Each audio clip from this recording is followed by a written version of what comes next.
Ya bueno, presenté el día de ayer, mi nombre es Eduardo Astor. Hoy día vamos a comenzar esta charla con la parte de las evaluaciones médicas, a cargo del doctor Ernesto Uceto. Ya ustedes ya lo conocen, es director del Departamento de Salud Ocupacional de Ligesa,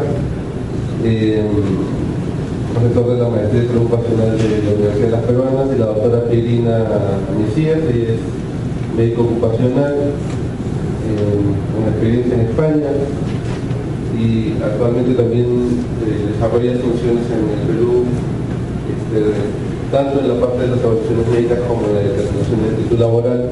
Y les vuelvo a repetir, la idea es la misma que la de ayer, ¿no? Más que dar una conferencia, podamos resolver las preguntas, las inquietudes que ustedes puedan tener, ¿sí? Yo les voy a comenzar con un pequeño marco y luego, por favor, necesitamos la participación de cada uno de ustedes, ¿ok?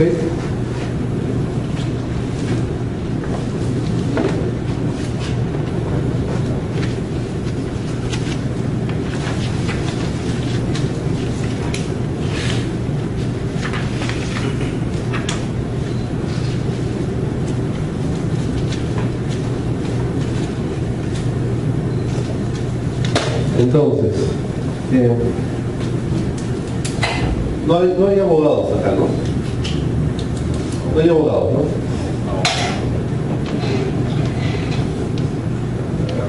Solamente para que quede claro, ¿cuál es la estructura de el criterio de validez de las normas, ¿no? Aquí está la ley. Debajo están los decretos supremos, y acá abajo están las resoluciones sectoriales. La idea de la ley es que sea el paraguas, ¿cierto? Encima de la ley no hay nada. Los decretos supremos son la forma en la que la ley se cumple. Y las resoluciones ministeriales son sectoriales, ¿no? Ya son más específicas para cada tipo de actividad. Entonces, hay una pequeña confusión, a veces no tan pequeña, de qué cosa es lo que prima, el decreto supremo o la ley. Independientemente del tiempo que tenga de publicado el documento, la ley siempre está por encima de cualquier decreto supremo. ¿Sí? Eso necesitamos que esté claro para que podamos fluir en la charla. ¿Sí? Ok, disculpe. ¿Y el reglamento? Los reglamentos son los decretos supremos. Sí. Eso también necesitamos de que quede claro. ¿Sí? ¿Está bien? Los reglamentos, la forma de reglamentar la ley es a través de los decretos supremos. ¿Sí? Independientemente del tiempo, la 055, la 005, bueno, ya no existe la 009, ¿no? Están por debajo de la ley.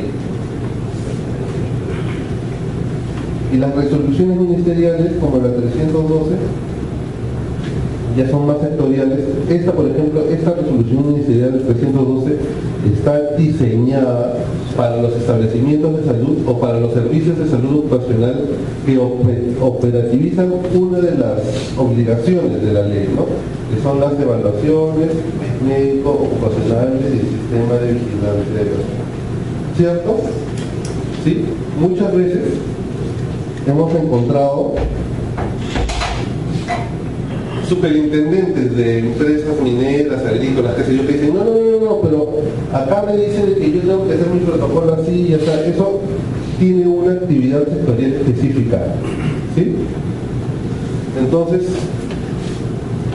regresando, y ya teniendo claro de que la ley es el gran paraguas, la ley dice que uno de los principios es que el de prevención, donde dice el empleador garantiza en el centro de trabajo el establecimiento de los medios y condiciones que protejan la vida, la salud y el bienestar de los trabajadores y de aquellos que no teniendo vínculo laboral, prestan servicios o se encuentran dentro del ámbito del centro de labores y deben considerarse los factores sociales, laborales y biológicos diferenciados en función del sexo, incorporando la dimensión de género en la evaluación y prevención de los riesgos en la salud laboral. Y el principio número 2 es muy importante, dice. Principio de responsabilidad. El empleador asume las implicancias económicas, legales y de cualquier índole a consecuencia de un accidente o a enfermedad que sufre el trabajador en el desempeño de sus funciones o a consecuencia de él, conforme a las normas vigentes. El empleador, dice, asume todas las implicancias económicas, legales y de cualquier otra índole a consecuencia de un accidente o enfermedad. ¿Sí? El principio de prevención dice: los trabajadores tienen el derecho a que el Estado y los empleadores aseguren las condiciones de trabajo dignas que les garanticen un estado de vida saludable, física, mental y socialmente en forma continua. Dichas condiciones deben propender a que el trabajo se desarrolle en un ambiente seguro y saludable, y que las condiciones de trabajo sean compatibles con el bienestar y la dignidad de los trabajadores y ofrezcan posibilidades reales para el logro de los objetivos personales de los trabajadores. El artículo 1 dice: el objeto de la ley tiene como objetivo promover una cultura de prevención de riesgos laborales en el país, y para ello cuenta con el deber de prevención de los empleadores, el rol de fiscalización y control del Estado y la participación de los trabajadores y sus organizaciones sindicales, quienes, a través del diálogo social, velan por la promoción, difusión y cumplimiento de la normatividad sobre la materia. Y en la página número 7,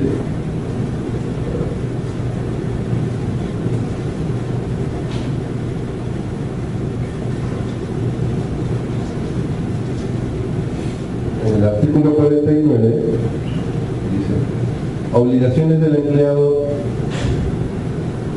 dice en la letra D, practicar los exámenes médicos antes, durante y al término de la relación laboral de los trabajadores, acorde con los riesgos a los que están expuestos en sus labores a cargo del empleador. ¿Ok? Es una obligación específica.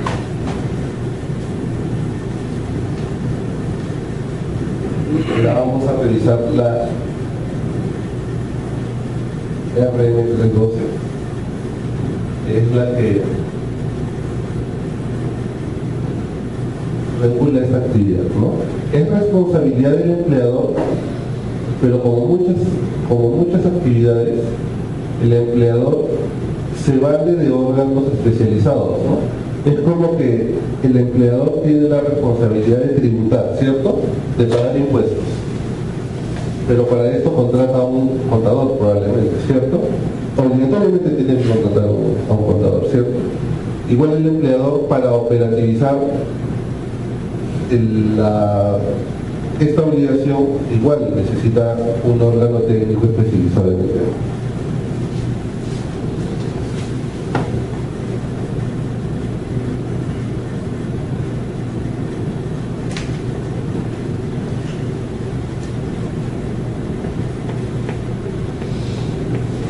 Finalidad y objeto. La finalidad es proteger y promover la seguridad y salud de los trabajadores, así como generar ambientes de trabajo saludables y servicios de salud ocupacional adecuados para los trabajadores. El objetivo es establecer el procedimiento de vigilancia de la salud de los trabajadores para identificar y controlar los riesgos ocupacionales en el trabajador, proporcionando información probatoria para fundamentar las medidas de prevención y control en los ambientes de trabajo.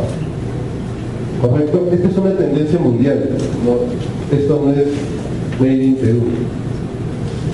En el mundo se ha comprobado, como les dije ayer, que se está gastando más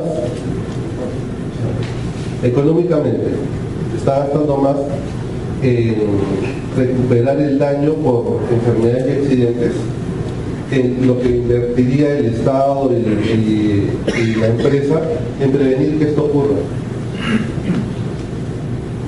Para mí personalmente eso es una ecuación que no deberíamos hacer, ¿no? O sea, nosotros deberíamos decir que es nuestra obligación evitar que una persona se enferme por el trabajo que está realizando o llegue a morir, ¿no? Pero efectivamente, cuando hablamos de dinero, se está gastando muchísimo más, aparte del daño personal que se está generando. Y esta es la herramienta que nosotros utilizamos, que se debe utilizar en el Perú, que tiene, como ya les digo, base legal nacional y también herramientas internacionales, que va a tener una consecuencia positiva en las empresas y en el Estado. Si nosotros utilizamos las herramientas para vigilar la salud de los trabajadores, en el tiempo vamos a ver cómo hay menos descansos laborales, como hay menos ausentismo, como hay menos accidentes y enfermedades relacionadas al trabajo, y va a mejorar la rentabilidad de la empresa y va a haber un ahorro importante. ¿Ok? Tenemos en este momento una transición, ¿no?, entre lo que era la famosa 009, entre lo que eran las obligaciones que se implementaron para el sector minero, que es un sector de alto riesgo, y las nuevas obligaciones de la ley. Y hay una serie de vacíos, como ayer hemos estado conversando con más de algunos de ustedes. Y es importante que las inquietudes que ustedes tengan las podamos pasar ahora, ¿no? Como en más de un caso nos han preguntado cuáles son los documentos que debe recibir la empresa, cuáles son los documentos que debe recibir el trabajador, cuáles son los documentos, quién debe custodiar los documentos. ¿La empresa se le tiene que entregar al trabajador o la empresa que evalúa al trabajador? ¿El trabajador tiene derecho a que le den los resultados, a que le amplíen los resultados? ¿Sí o no? Todas esas preguntas, por favor, les vuelvo a repetir, con todo gusto se las vamos a resolver el día de hoy. Vamos a pasar con el doctor Auseco, ¿sí?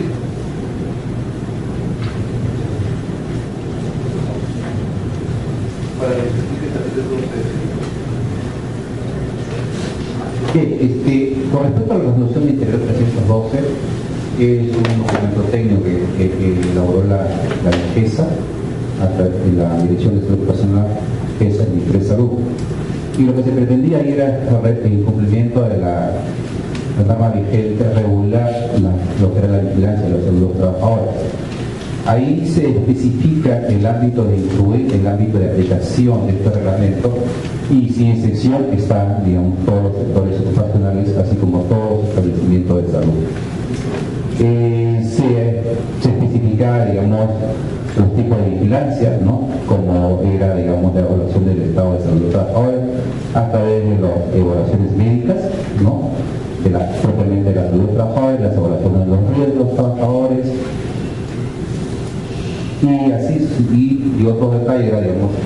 Pero lo más importante que regula esta norma son los exámenes médicos ocupacionales. Y aquí creo que hay una serie, digamos, de acciones que se vienen desarrollando. Cuando hablamos de exámenes médicos ocupacionales, tal y como la norma especifica en el artículo 49, el reglamento del decreto supremo 005, 2012 TR, o sea, el reglamento de la ley, se especifica en lo que compete a las obligaciones del empleador, si mal no recuerdo el artículo 49, el numeral D o E, que dice hacer evaluaciones, exámenes médicos periódicos a los trabajadores.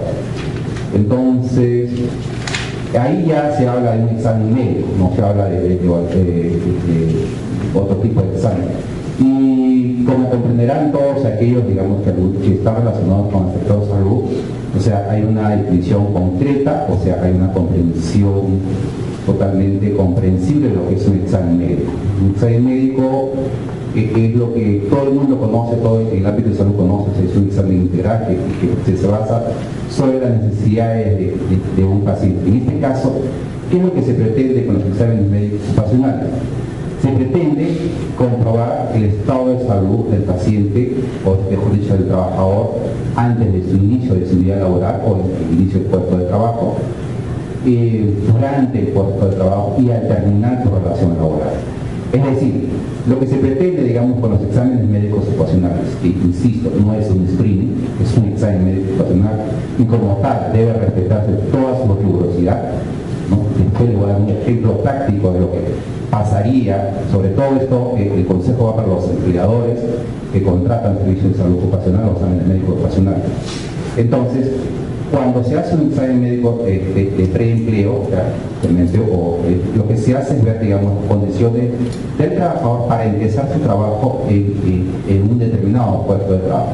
Ejemplo, si nosotros tuviésemos un profesor, el cual va a ingresar a una escuela y se le hace su examen de preempleo, o sea, vemos que el profesor, digamos, es un joven que ha terminado la carrera, o sea, ha hecho sus prácticas, pero ya va a empezar a trabajar.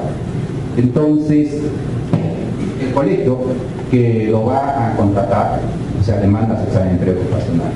Entonces, encontramos que este profesional, este docente, en líneas generales, lo que es el examen clínico, el examen, digamos, en el examen visual presenta, digamos, una ligera miopía, ¿no? No usa anteojos, ¿no? Recién se entera de que no tiene este problema, no tiene mayores problemas osteomusculares. En fin, se cumple con todo un perfil de acuerdo, digamos, al puesto de trabajo. Perfecto. Este profesor, por ejemplo, ¿está apto para trabajar? Sí, está apto para trabajar, ¿no? O sea, la condición sería apto para trabajar, pero con restricciones. ¿Cuál sería la restricción? Que él tiene que empezar a usar para su trabajo anteojos correctores. Pero ya está apto para trabajar, ¿no? ¿Y qué estamos haciendo ahí, por ejemplo? O sea, lo que estamos haciendo es protegiendo su salud del trabajo, porque probablemente este profesor podrá trabajar sin correctores, no va a tener problemas, pero ¿qué va a pasar en el tiempo? ¿Qué es lo que suele hacer, digamos, los profesores? Por eso usan mucho su vista. Entonces hay que protegerlo, que se deteriore con el tiempo, con la actividad laboral, digamos, se deteriore su salud. Entonces, le indicamos el uso de correctores, acto con restricciones, uso de correctores, obviamente por eso lo va a hacer, y empieza su día laboral. En el tiempo, obviamente vamos a ir evaluando, digamos, qué es lo que va pasando con su salud. Al año siguiente el profesor va a seguir su evaluación, ¿no? Probablemente lo encontremos en pistas, digamos, en mayor alteración, y cuando sale, ¿por qué cuando sale? Cuando sale básicamente es una protección legal para el empleador. Y cuando decimos esto, porque hay que respetar, hay que ver, digamos, las condiciones en las cuales el trabajador deja de trabajar y sus condiciones de salud son las óptimas, o si no ha pasado los riesgos a los cuales ha sido o ha estado sometido durante su relación laboral, han producido en él un menoscabo de su trabajo, y esto hay que confirmarlo para que de alguna u otra manera, digamos, tanto el trabajador, digamos, como el empleador sepan, digamos, en qué condiciones termina la relación laboral, y para evitar mayores conflictos sociales en el futuro. Y esto es lo que se pretende básicamente. Y obviamente también para hacer un seguimiento de la vigilancia de los trabajadores, porque la esencia del sistema de seguridad y salud del trabajo es el sistema de prevención. Lo que no se quiere es que a raíz de las condiciones de trabajo, los trabajadores, las personas se enfermen, se deterioran su estado de salud. Ahora bien,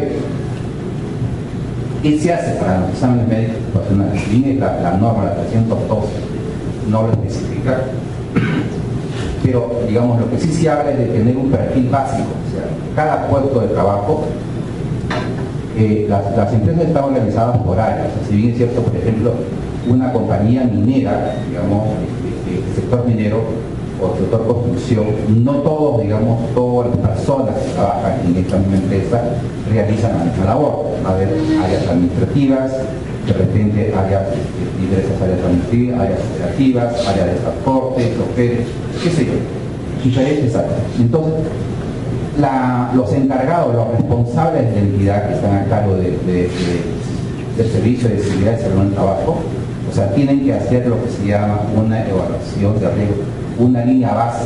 O Pues a partir de la determinación de la identificación de peligro, evaluación de riesgos, se elabora un determinado perfil para cada puesto de trabajo. Y aquí es donde interviene el médico ocupacional.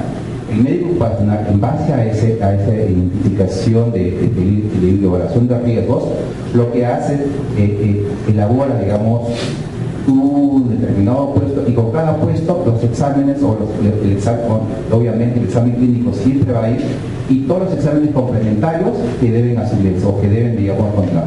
Por ejemplo, ayer el doctor hablaba sobre una patología que era bastante común en los choferes de grandes unidades en el sector minero, y que no se estaban tomando las resonancias magnéticas, que eran, digamos, la única forma como podrían, digamos, hacerse el seguimiento.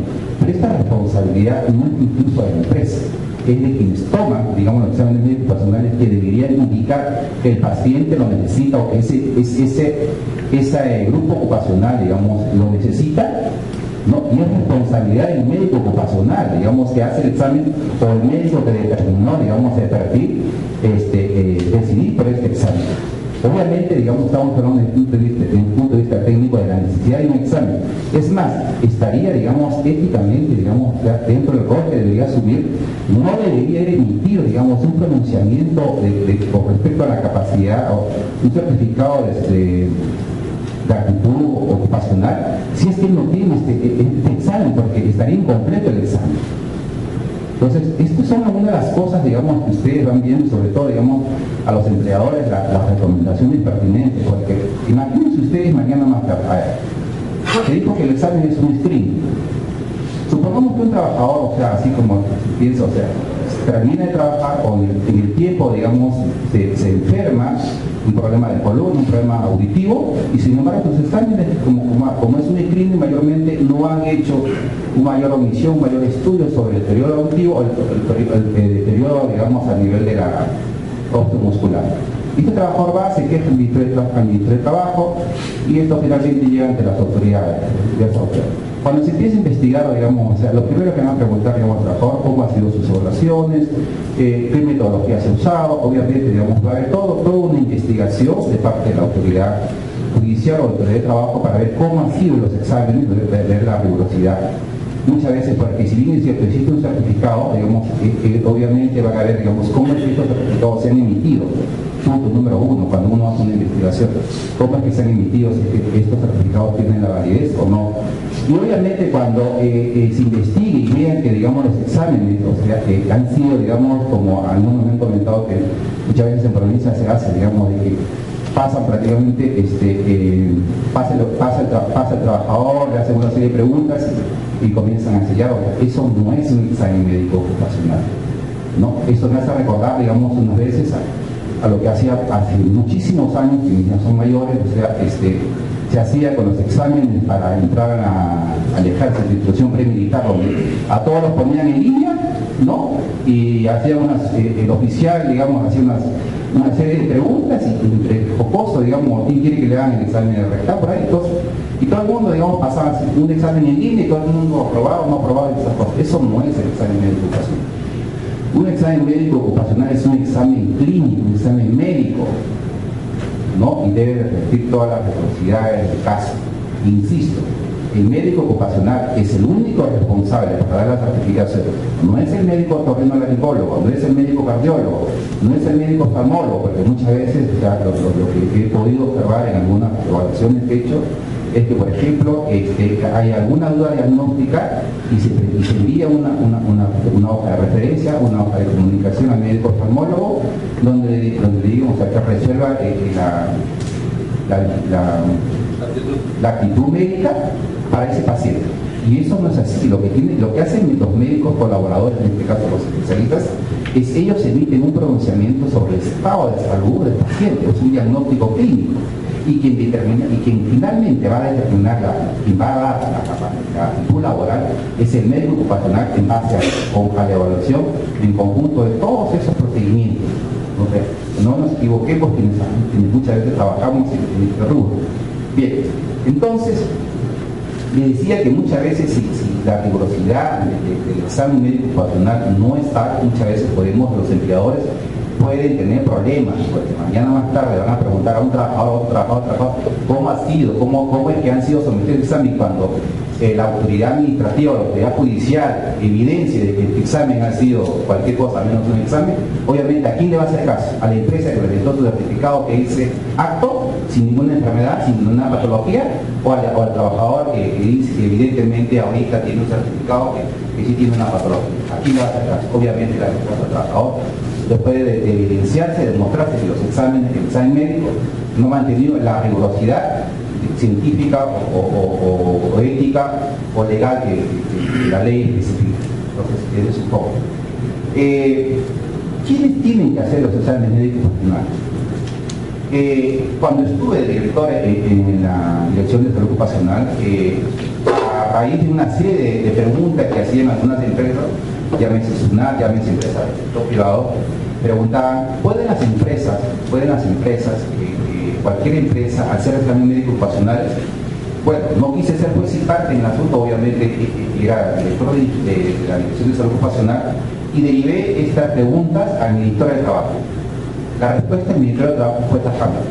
Están autorizados, los únicos exámenes médicos ocupacionales válidos son aquellos que están hechos por instituciones de salud que han sido, digamos, validadas o registradas por DGES. Entonces, ningún establecimiento de salud puede hacer exámenes médicos ocupacionales si es que no tiene la autorización de DGES, ¿no? Entonces, partiendo ahí. Dos, ¿qué cosas se exigen a las entidades que dan exámenes médicos ocupacionales? Normalmente, cuando nosotros hemos hecho los registros, se solicitaba, digamos, el médico ocupacional, ¿no? Que debe cumplir cuatro perfiles de acuerdo a lo que dice la norma 302. Número 1, ser médico especialista en medicina del trabajo, digamos, en nuestro país, medicina ocupacional del ambiente, o médico internista. O sea, esas tres especialistas, cualquiera de ellos puede, de acuerdo a la norma 312, hacer las veces de médico ocupacional. O sea, tres especialidades: especialista en medicina del trabajo, o sea, que tiene la residencia, medicina del trabajo en salud ocupacional y del ambiente, que es lo que se viene dictando actualmente en nuestro país, o médico internista, así está en la ley. Otro, médico, ¿no? Que tenga una experiencia de 3 años, o sea, demostrar que habiendo trabajado 3 años en el tema, digamos, evidenciado a través de documentación que revisa y esa misma. Entonces, esas son las condiciones. Ya, o sea, los que han hecho diplomados, por ejemplo, de acuerdo a la legislación, no están, digamos, habilitados en este momento. Diplomados no están habilitados para firmar como médicos ocupacionales para avalar el certificado de actitud médico ocupacional. Más sí quienes han hecho maestría, el último que falta. Las personas, los médicos que han hecho maestría en salud ocupacional, sí están habilitados para firmar el certificado de actitud médico ocupacional. Esas tres condiciones, entonces, los especialistas, los maestristas, que han hecho maestría, y el médico general que tiene la experiencia certificada y que es habilitado por primer punto. Luego, sí. Lo que pasa es que en la realidad no se cumple eso porque no hay muchos médicos con maestría haciendo las funciones de dar aptitud, por ejemplo, en una clínica que hace evaluaciones masivas. Entonces lo que hacen es... Ahí voy. Bien. El principio de la realidad. ¿Qué hemos hecho, digamos, qué hemos estado haciendo nosotros como DGESA dentro de lo que es el principio de la realidad? O sea, la validez, o sea, hemos dicho, la responsabilidad de la emisión del certificado es del médico ocupacional.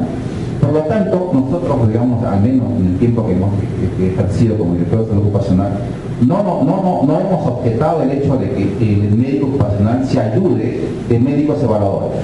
Obviamente, digamos, bajo su supervisión y su control, ¿no? Digamos, de tal manera de que cumpla con todos los requisitos y regulaciones que la ley manda, porque tal como lo dices tú, o sea, no existe el suficiente número de médicos ocupacionales, digamos, que puedan estar habilitados por ley para que hagan todas las regulaciones a todos los trabajadores. Entonces, lo que sí está permitido es eso, pero cuando nosotros emitimos, o sea, cuando DGESA ha emitido, digamos, las certificaciones, lo que ha hecho es registrar a los médicos evaluadores, ¿no? O sea, se registran los médicos evaluadores, se registra registramos médicos evaluadores, registramos los equipos. ¿Por qué registramos los equipos? O sea, los exámenes médicos muchas veces, como ustedes saben, son masivos. ¿Y qué pasa cuando un equipo se usa de manera masiva o cuando es trasladado? Se descalibra. Entonces, registramos los equipos y registramos, digamos, incluso hemos registrado los certificados de calibración o de controles de calidad de esos equipos y los pedimos cada cierto tiempo. Certificamos también, digamos, o mejor dicho, dentro de los requisitos que se establece es que la empresa que se va a dedicar a hacer el examen médico ocupacional tenga en su constitución, en su minuta de constitución, que diga que va a dedicarse a actividades de salud ocupacional. ¿Por qué? Casualmente para evitar, digamos, o sea, que la proliferación de entidades, que todo el mundo ya está en boga y todo el mundo quiere hacer exámenes médicos ocupacionales. Entonces tiene que haber una conciencia de parte de los dueños de la entidad en el sentido o de quienes dirigen esta entidad de salud ocupacional para efecto de querer hacer estos exámenes, por lo cual se exigía como requisito, obviamente aparte de la categorización 1-3, o sea que esta categoría establecía, digamos, la presencia de consultores externos, ¿no? Entre el laboratorio, algunas especialidades, y, digamos, la certificación de parte de la NISA o de salud, y, digamos, la constitución, el médico ocupacional, el registro de los profesionales, todos ellos, el caso de los oftalmólogos, de los otorrinolaringólogos, dependiendo de los exámenes que quisieran hacer los odontólogos, psicólogos, cardiólogos, neumólogos, ¿no? Radiólogos, ¿no? Y esto. Obviamente, digamos, o sea, ¿por qué todo esto? Porque lo que se quiere evitar, digamos, es que esto pase a ser, digamos, o sea, pase a ser algo masivo, mejor dicho, algo que no quiero hacer una palabra fea, pero digamos, o sea, que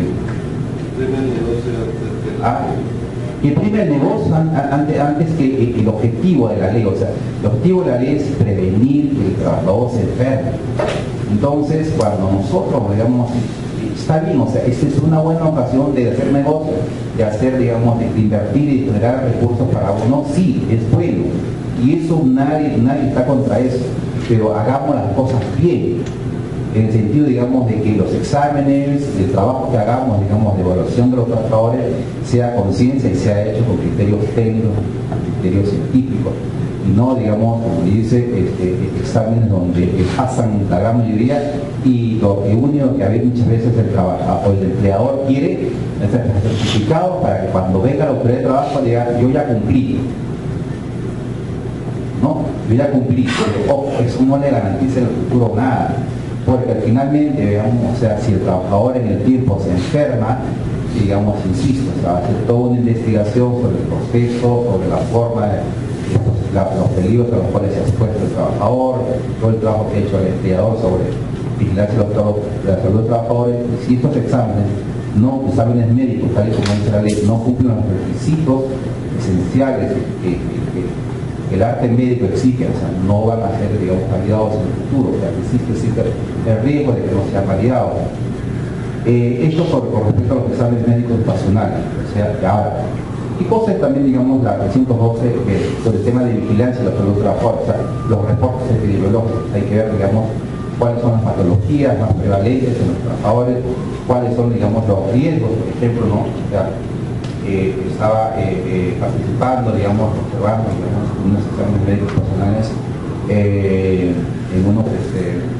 un colegio, y por ejemplo ahí veía dos riesgos, un riesgo desde el punto de vista sanitario, el tema de las varices, ¿no?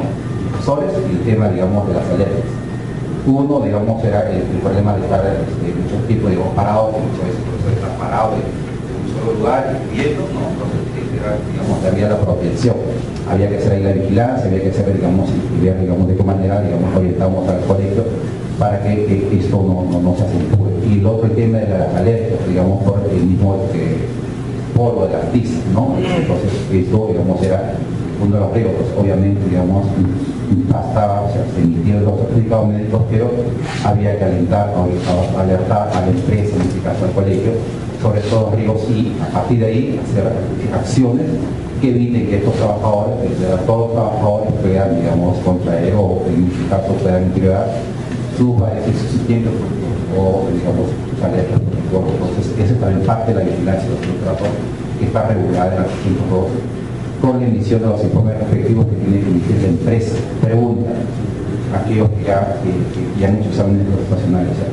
las empresas les ha emitido reportes, les ha emitido, digamos, acciones de vigilancia que tienen que hacer a raíz de los resultados que han hecho los exámenes ocupacionales, o solamente se han limitado a entregar, que es parte de la obligación de la empresa, entregarles a ustedes los reportes epidemiológicos, ¿no? Y así como las recomendaciones pertinentes para mitigar los riesgos a las exposiciones que pueden elaborar que podemos ver en la norma. Bueno, el hecho de que acto por escritores, ¿no? Ahí más o menos, y crearles todo lo que en líneas generales podemos decir la 312.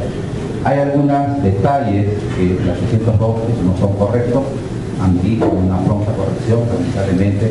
Yo a veces en nuestro país, y ustedes saben cómo camina, para la emisión de la norma ya debió ser modificada, incluso, digamos, en varias partes, como por ejemplo el hecho de tener un médico cada 200 trabajadores, y lo cual, digamos, es imposible de cumplir, ¿no? Entonces, obviamente hay aspectos de la norma 312 que habría que ver, digamos, que ya tendría que ser correcto. ¿Todavía no hay preguntas? ¿Algo? ¿Me permite?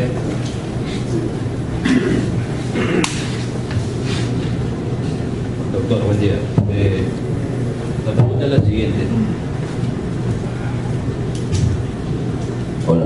La pregunta es la siguiente, doctor. En una empresa X, ¿cuál es el perfil que debe tener un médico ocupacional? En este caso, usted habló que tendría que tener una maestría, ¿verdad?